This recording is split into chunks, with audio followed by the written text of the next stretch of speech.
Hey guys, Garage 79R, we're in the shop and I'm repacking a muffler today. Well, starting to. So, I got this old Borla unit and I've already cut the back ring here so I can separate the case and the end plate. And then so now I gotta get into where the pipe is meets the core and cut that weld. And then I can separate the body from the rest of the unit here. I still gotta get packing for it. This is literally like a last minute. Let's just get into this today. Um, but the packing's loose in this. It has a lot of miles on it, and it was on a car for several years, and packing breaks down. No muffler is perfect, so we're gonna get this apart. Make sure I can get it apart properly and be able to re-weld it back together, which I should be able to. I've repacked other mufflers before. I just never done a Borla unit. This one's just a little different. So here, on the Borlas, it's what I call a reverse seam or a lip seam. So it's literally stitch welded right along this edge. On other mufflers, say like a MagnaFlow, the body shell goes inside the end cap and then it's welded. That one's actually a little bit easier to deal with because on them, the weld for the core is outside of that. On the Borla, it's recessed, so it's a little bit harder to do. So this is my first one I've done, so it's going to be a little difficult. But with other mufflers, it's very simple. You literally just cut just inside the welds, separate it, pull it apart, and repack them. So we're going to keep hacking away at this, and I'll take you along for a ride.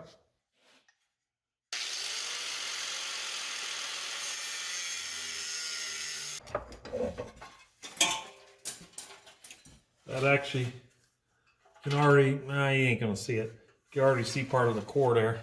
Oh yeah, by the way, that's not my titties, that's the packing. So I had to put the camera down while I got medieval with the cutting here. So, you know, fiberglass and other filament installations aren't the greatest thing to breathe. I don't know what exactly Borla uses, we'll find out. Or maybe not. But I'm putting on gloves. I'm going to put on a face mask because I don't need to be breathing this, because once you start pulling that out, it starts to float. All right. Got a bag here to throw it in. I should have picked a bag with less holes in it.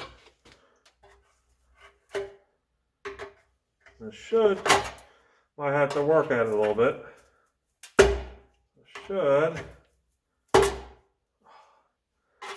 Hammer that back. On the downside, it's kind of thin.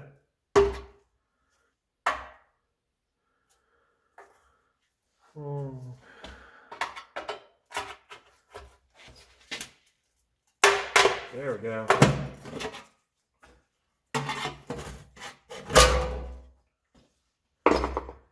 You see, it's just a stamped plate. All right.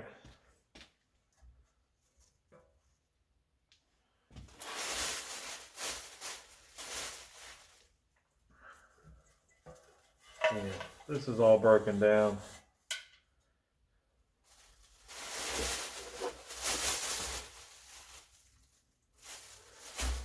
It looks like fiberglass. It might be something specialty, but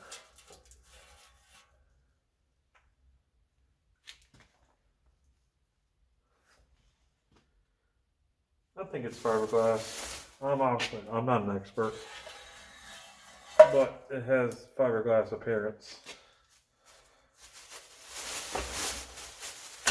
Most filaments, for the most part, look about the same. You can get rock wool and stuff like that, or ceramics. That's the main chunks right there. All right.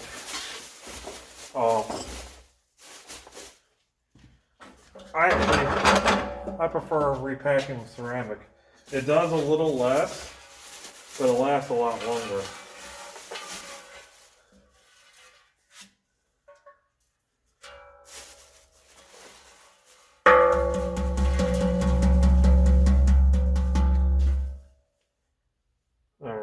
there's still some bits in there. That's the inside of a straight-through, typical straight-through muffler. You literally just have a case, you have the end plates, and you have your punched core or perforated core. So I gotta take some measurements so I can kind of calculate how much packing I need. But there that all is. We're gonna throw this cancer away. And we'll come back once I ordered packing for this muffler.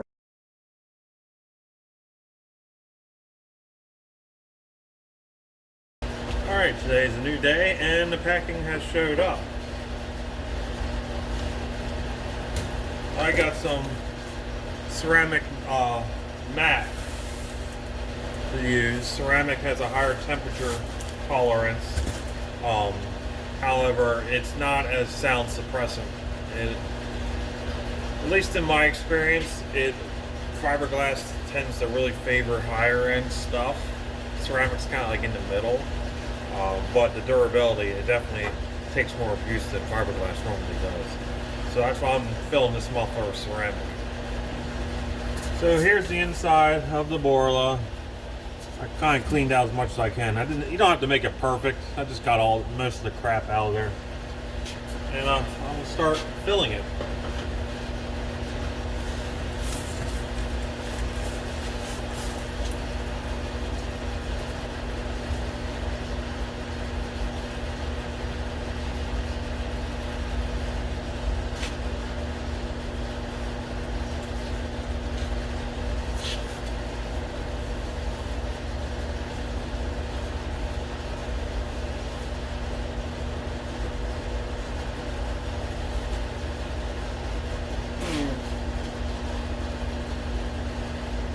So I'm going to have to trim some of this.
So that's going to work pretty good. Ain't a super perfect fill, but way better than it was.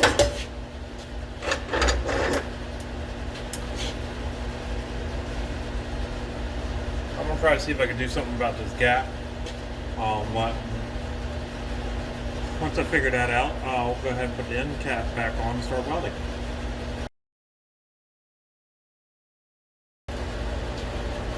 Alright, so I cut another little sliver, fill that up as much as I can. So as far as I'm concerned, this is pretty much as good as it's going to get. So here's the end cap. Still filthy, doesn't matter.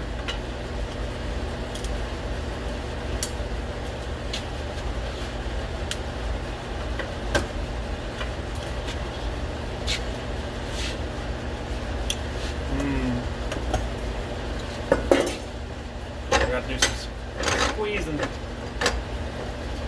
Things got moved around. So I filled it. So I filled it so much I've made it more circular.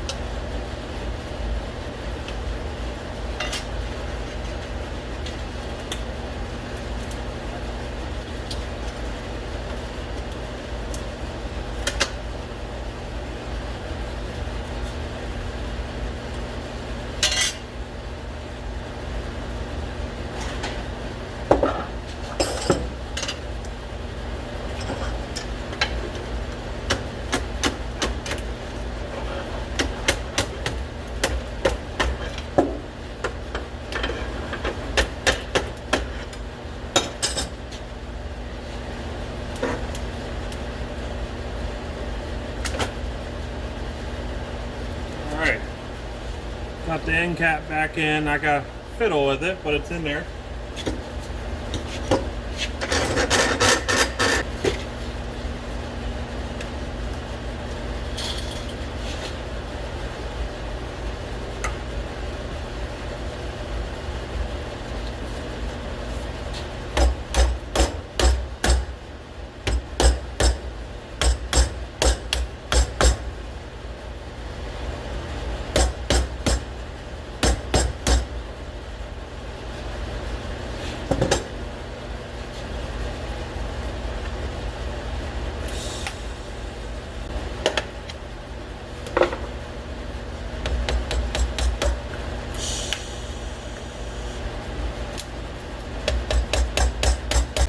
It's going to be very hard to get this like sitting super pretty because it's so thin. It's so easy to kind of get it wavy and whatnot, but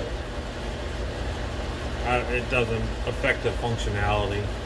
So I'm just trying to get pretty close, and then what I'll do, I'll knock it back with the grinder and level it off so I can just easily just stitch it up.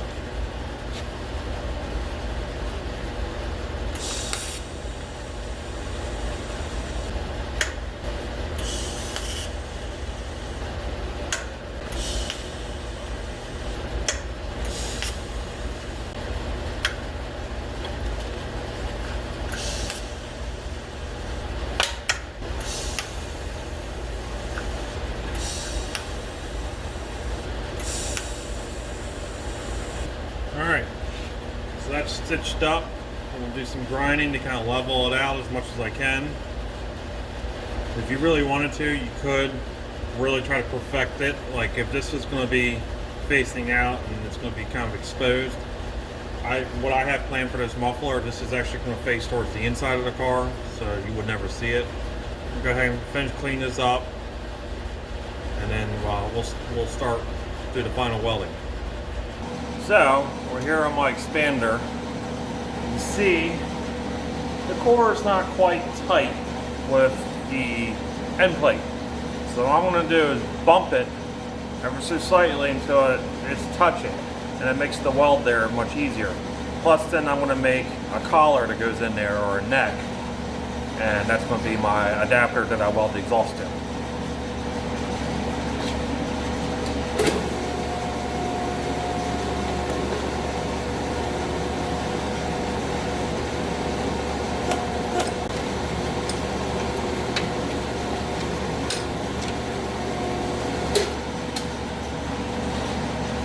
And there we go, nice and tight. So now I'm going to go cut a piece of stainless. It's going to be my neck, nipple, collar, whatever you want to call it, and that's going to go in here and be my pretty much adapter to the exhaust. You can just weld the exhaust straight to this, but I may not use this muffler in one application, so I want to have a little bit of meat there to work with, so I can, go back and forth with different cars. So, but if this was going to be a permanent or last installation, I would just run the pipe right into that from the existing exhaust and do one weld. Alright, so I got a piece of 2-inch 304 stainless cut and prepped, ready to be expanded to fit into this muffler. So you see, this is about a 2 1/4 inch core. So as you can see, the 2-inch has about a 1/4 inch gap.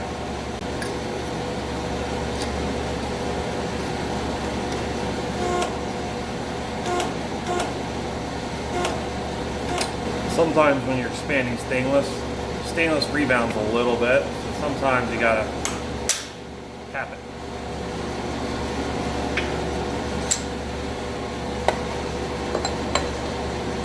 Close, but not there yet.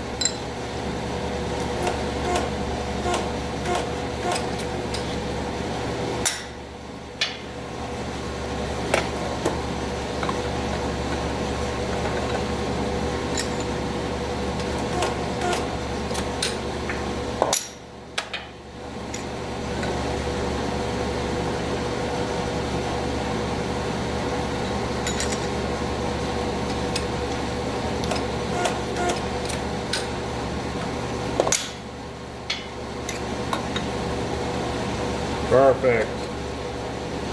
So I gotta tap it in, but you want to a tight fit. All right, so now that we've expanded our neck and it's a tight fit in there, I'm gonna go ahead and tap it down a little bit.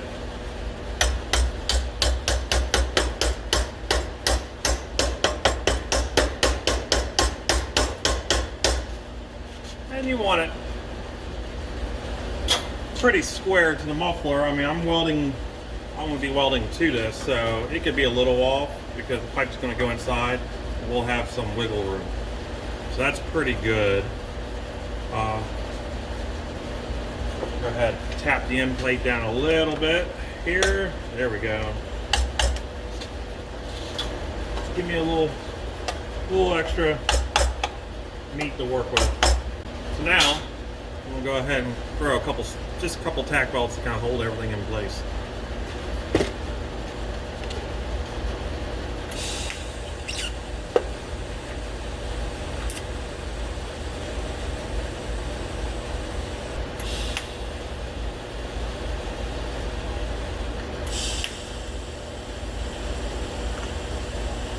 Alright, so we're ready to start welding the muffler back together. Now normally if this was like new, I would make sure everything's absolutely clean and whatnot, but this is a used muffler. I'm using it for my own purposes. I don't need it to be absolutely perfect in the welds. I just need them to function. So I'm not going to even, I normally clean my filler rod. I'm not going to even do that. So we're just going to do some quick stitch welding and go from there.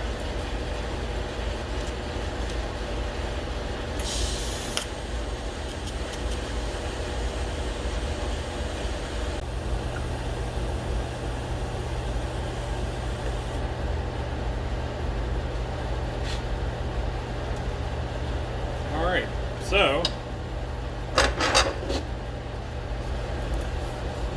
that's, other than the neck, I still gotta weld that. That's all welded, and that's essentially what they do too. So when they do it, the fitment's a lot tighter and it's all new, so it welds a little bit nicer. But yeah, looks pretty good.